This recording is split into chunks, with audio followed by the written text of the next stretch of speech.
are now very sensitive to what is happening in other nations because they know that we have all these cross-border flows. The politicians don't want to lose the jobs and the investment anymore, and that's disciplining them. And it's a simple analogy. Imagine if you live in a town with only one gas station. Is that one gas station going to charge low prices or high prices? Well, of course, they're all charging high prices now, but they're going to charge even higher prices if they're the only gas station. But what if there are 5 gas stations in town? Then all of a sudden they have to compete with each other. It's the same principle of governments.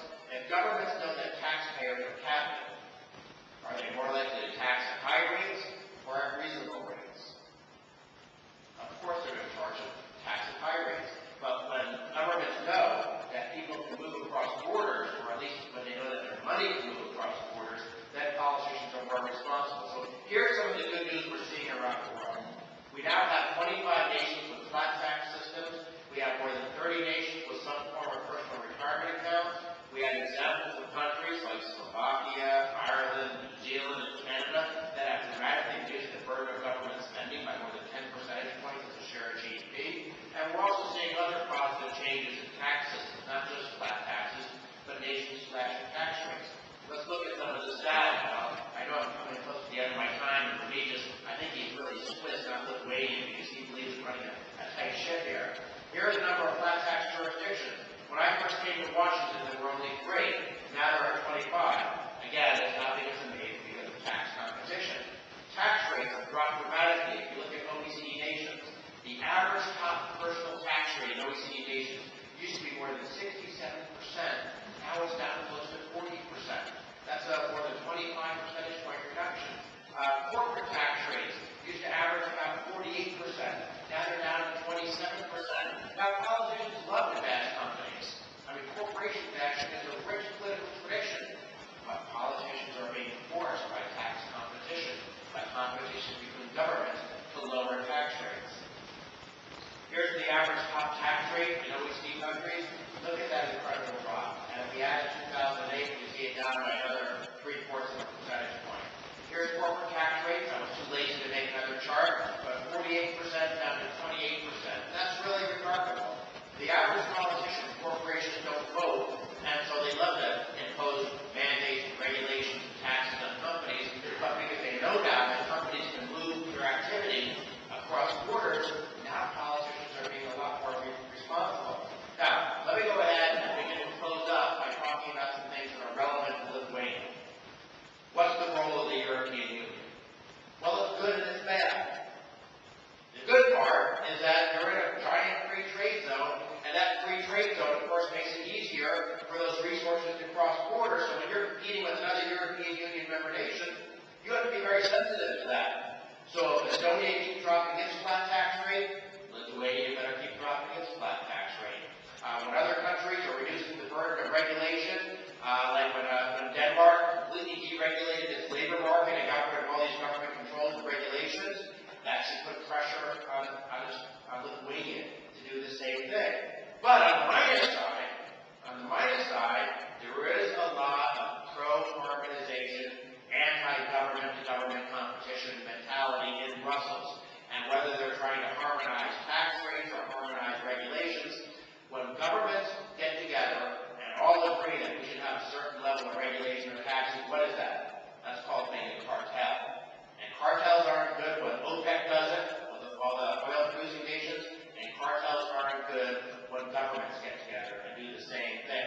Now, let me go ahead and just close by going through a bunch of quotes from Nobel Prize winners, because many of you may be thinking, well, who cares what Dan Mitchell says? He's an American, we know Americans can be a big pain in the neck. But how about Gary Becker? And I'm not going to read all these, but I'm sure that I can either give you the presentation if you like these quotes, or I'm sure you can get it from somebody at the Institute. James Buchanan, he was, the father of the whole public choice school of economics. Milton Friedman, who unfortunately passed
money out of people, you would wind up simply depressing the capital stock of a nation, and that would lower a nation's prosperity. Again, a long Adam Smith quote, I don't want to read it all. Let's just get right to the conclusion. What really matters.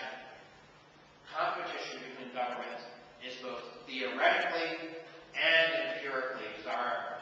We know what all the Nobel Prize winners have to say about it, but I think just as compelling as those Nobel Prize winners is all that evidence of how tax rates are coming down around the world. Again, with some exceptions, Reagan, Thatcher, even Miklos in Slovakia, you had a few politicians who genuinely wanted to reduce the burden of government. But I don't think there are that many people who agree with me in France and Germany, and yet they've reduced tax rates. Why? They're being forced to because of competition between governments. Now, a lot of people say, especially from the international bureaucracies, from the high-tax governments, we need global governance. If all of us get together, we can solve the world's problems. And they sound very sincere. And some of us are sort of, we get drawn in because they sound so idealistic.